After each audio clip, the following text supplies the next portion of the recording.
नमस्कार. आज होता गुढीपाडवा. इथे आमच्या गुढीची तयारी चालू होती आणि इथे त्रिशवी की मला आज माझी माऊच भरवणार, बाकी मी कोणाच्या हातातून खाणारच नाही.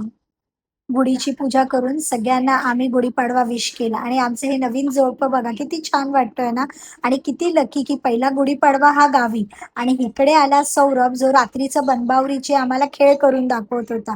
खरंच एकदम मज्जा आली हां काल.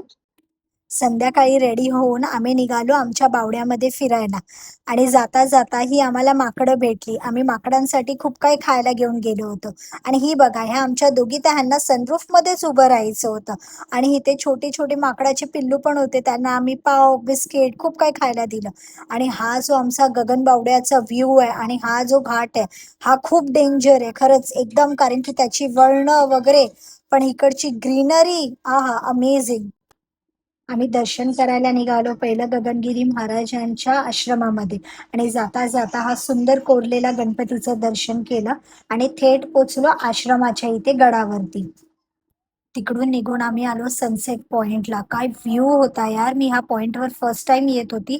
पण व्ह्यू आणि एवढं थंड वातावरण अमेझिंग आणि इथे तर बघा ह्या लोकांची एवढी मस्ती मजाक चालू होतं. त्रिशवी तर कोणाला सोडायलाच रेडी नव्हती आणि ह्या लोकांचा इथे डान्स चालू झाला, की चला आपण थोडासा डान्स करूया. घरी येऊन रात्री आम्ही बसलो आमच्या खळ्यामध्ये आणि खळ्यामध्ये गप्पा-टप्पा चालू होत्या कारण की आजची आमची इथे लास्टची रात्र होती. पण हे 4 दिवस कुठे पटापट निघून गेले खरंच कळलं नाही.